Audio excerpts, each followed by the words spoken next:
Hey guys, Pete here. Mr. Robot Season 2 Episode 9 is in the books. We got quite a few answers to lingering questions and a whole bunch of new ones to think about. This will be my Mr. Robot Season 2 Episode 9 recap and review, so let's get right into it. We start the episode with a flashback once again, and this time we finally see what the knock at the door at the end of Season 1 was. Elliot finds cops at his door and gets locked up for unauthorized use of a computer and theft for stealing that dog Flipper. This was my personal guess of why he was in jail, so I was satisfied with the reveal, but was still confused on how he would have been sentenced so quickly. It gets processed, and then we see him talking to a lawyer who says that they can get the hacking charges reduced. He lets Elliot know that the theft of Flipper would be a little bit more difficult though, since the plaintiff is really upset. As the lawyer is talking, we get the first of many situations where Elliot stares off into space and the person talking to him has to ask if he's alright. He tells him to plead not guilty, and we cut to the courtroom. Elliot goes in front of the judge via webcam, which is pretty standard. The judge asks him for his plea, and after a long awkward pause, he goes against the lawyer's advice and enters a guilty plea. The judge does his duty to make sure he understands what he's doing, that he doesn't want to change his mind, and then immediately sentences him to 18 months for the charges. I'm no expert on courtroom procedure, but I feel like this is a little off. Maybe someone that knows more can enlighten us in the comments, but to me it seems odd that you would be sentenced the first time you go before the judge. Either way, Elliot ends up locked up, which we assume was his plan from the beginning. Mr. Robot makes a quick appearance to try to talk him out of it, which reinforces that the whole thing is an attempt for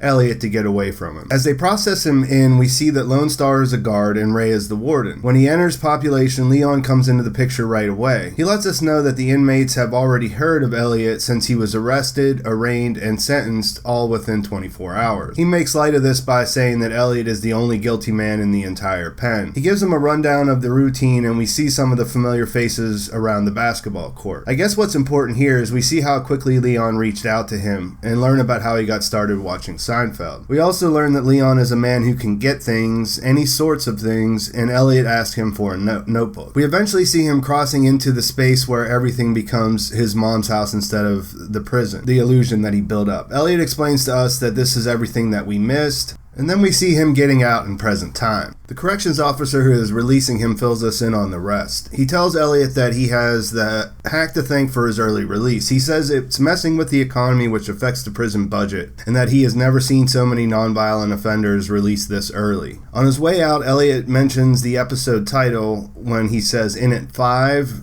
return to normal." He then asks if it is possible to return to normal after spending 86 days in a 6x9 foot box. Mr. Robot walks up beside him when he gets outside, but doesn't say anything at all. As he leaves through the outer gate, we see that Darlene is waiting for him. She gives him some french fries and a hug. He hugs back, and then we see her whisper something in his ear, but we can't hear what she says. We see Angela grab the rubber ducky that Mobley gave her a few episodes ago, and then we see her calling a receptionist. She does a little social engineering to get her to leave her desk, and then slips into her boss's office to steal his passwords. There's a tight moment when someone comes to the door looking for him, but he just thinks that Angela is the receptionist. She heads back to her own office and is able to access the account. She pulls files about the Washington Township plant and copies them to a flash drive. From there we find Elliot and Darlene getting on the subway. She's filling him in on what happened with Cisco and how he was talking to his Dark Army contact about the femtocell and Stage 2. She also says that she can't track down Trenton or Mobley, and that Trenton's family has filed a missing persons report. Darlene says she's worried that she thinks the Dark Army might be cleaning house. Elliot says that that doesn't make sense because he thinks they were behind his early release. He says they need to get together with her contact, which we know she bashed over the head with the baseball bat. They think they are being tailed, so they end up in a building where we find out that their mother lives. Elliot says he needs to go see her and does, which makes for a curious scene. He thanks her for helping him get through the past months and says he couldn't have done it without her. She's unresponsive and never really looks up, so he says that, what he has to, and then he leaves. We find out White Rose is in the US at a graveyard with her assistant. She's visiting the grave of the last CEO of E-Corp, who we find out was in the midst of a scandal and was about to shut down the project. Later we learn she meant the Washington Township plant, but at the time we just get the idea that White Rose had had something to do with the death. Before they leave, she takes a piss on his grave. Elliot is at Cisco's with Darlene. He's in the bathroom, and we overhear Cisco and Darlene arguing in the other room about the femtocell in stage 2. As Elliot looks in the mirror, he hears Mr. Robot say something outside the door, and that really takes him by surprise. As he seems to be in two places at the same time, Darlene yells his name and tells him to go back to Earth or come back to Earth. She mentions trying to find Trenton and Mobley, and Elliot asks Cisco for his Dark Army contact. He reluctantly gives it up, and Elliot, decides to run an exploit that turns on the microphone on the contact's phone. As he's setting it up, Mr. Robot asks him what just happened, and it seems clear that something is going on with them being in two different places, but neither one of them knows why. White Rose is now dressed as Minister Zhang to meet with Philip Price. He mentions that Angela really came through for them and that things worked out better than he imagined. But then Price tells him that since the bailout failed, they can't afford to keep up with all of their facility. He says the U.S. government will be taking over the Washington Township plant, which Zhang is obviously not okay with. Price offers a way out. He tells Zhang that if they can get the Chinese government to give them a loan to solve their financial crisis, then E-Corp will be able to keep control of the plant. In the overall flow of the episode, this seems to be a minor detail, but as someone who's been watching and picking over these episodes, I think this might be the most important thing that happened. I've been trying to make sense of what the connection to the plant is and haven't come up with anything that works. I mean, they are showing us that this plant was, that was responsible for killing Angela's mom and Elliot's dad has been White Rose's endgame all along. According to the wiki, the plant is a chemical manufacturing facility or factory. I don't know why whatever they're doing there would be so important that White Rose would be willing to kill over it. Clearly not the only chemical factory in the world, but it is the one that was near where Angela and Elliot grew up. Here are two very powerful guys talking about something that is clearly high stakes for them, and each has their own pawn in play who has direct ties to Washington Township. Price uses Angela to get a settlement to go through without an independent inspection clause, and White Rose works with Elliot to derail the company that oversees his own interests. I guess right now it doesn't matter until we know what stage 2 is, but we'll get to that later, in a minute. To sum up the end of their conversation, White Rose makes a veiled threat, to kill Price, and then Price tells him what's up. White Rose agrees to go back to the Chinese government, who he says will be agreeable, and again tries to stress that Price needs to not threaten his plant. At this point, Price tells him he's a mercenary and goes off on a rant. It ends with Price saying that, he does whatever he wants and that he will do whatever he has to, even if it hurts him. He says that he would rather see White Rose lose than win himself, and he threatens to, rain down chaos. Back at Cisco's place, Elliot is working on taking control of the Dark Army contact's phone. He says that F Society all had the intention of changing the world, but they never really knew what the Dark Army's intention was. Mr. Robot tells Elliot that something is off, that he feels like they're overheating, and Elliot says that they'll be fine. He gets control of the phone mic and then tells Cisco they need to set up a meeting with the contact. He says he wants to ask them about stage 2, and even if he doesn't get an answer, it will get them talking about it, which they'll be able to hear. Elliot eventually talks him into it, but Mr. Robot is concerned that they won't be able to pull it off. We next see Angela at the Nuclear Regulatory Commission office. She's delivering documents that show the Washington Township plant still has dangerous levels of toxicity. The agent tells her that what she has is big, that they have to protect her anonymity, and that there may be money for her as a whistleblower in the situation, so she'll probably need a lawyer. She says she isn't doing it for money, she just wants it done quickly,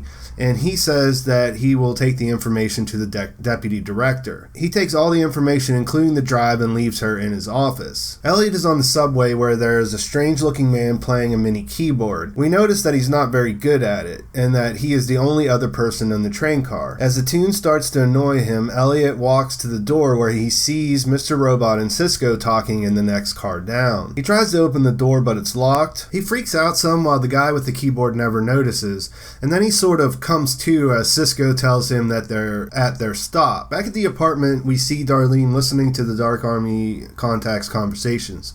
She looks up at the TV as they are talking about the Operation Berenstein leak. As they show the clip of F Society, Darlene realizes she might have left the broken VHS tape behind. She checks the camera bag and realizes she doesn't have it. We also see the first flicker of the lights, which we hear later are brownouts. We also catch a shot of the date on the laptop at the end of the scene that tells us that it's August 6th. Elliot and Cisco are at the library and the Dark Army contact comes in.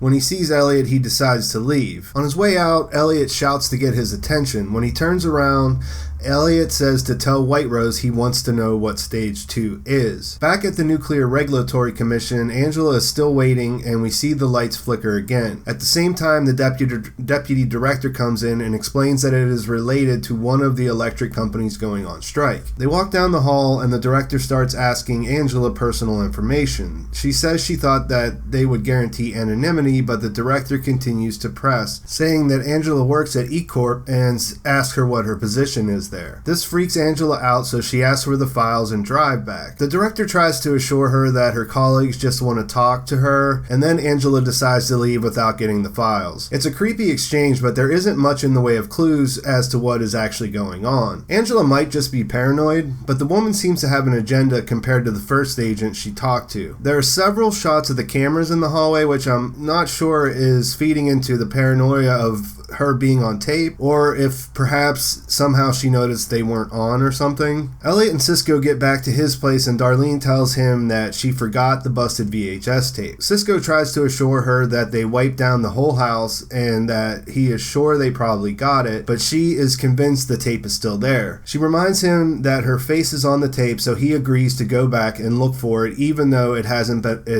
been a month since they were last there. Darlene and Elliot are on the couch, and it looks like he is still glitching back and forth between personalities. She tells him he looks tired and that he can sleep on the couch, but then we see Mr. Robot, who says no, that his own place will be better. She says that they'll be watching him, and he says there that that's all the more reason to go home. He needs to show them that he's leading a normal life. She tells them to be careful, and then they leave. Angela is back at her apartment and hears her doorbell ring when it looks like she just came right back in. She basically pushes her way in, tells her that she brought some food, asks about whether it is E-Corp housing, and then sits down and starts eating. Angela asks her to leave, and Dom tells her about a dream she had. We know from a previous episode that Dom said, she said that she doesn't dream at all, so this had a big effect on her. She says the dream started out good, that she was with a beautiful woman, but it ended with her being choked underwater. She then tells her that Ollie told her about the disc at Allsafe the very first time she pulled him in. She says that they have been having her tracked for the past 2 months, which included her field trip out to the Nuclear Regulatory Commission. Dom says she doesn't know how all of what they know actually ties together, but eventually someone's going to connect the dots. She tells her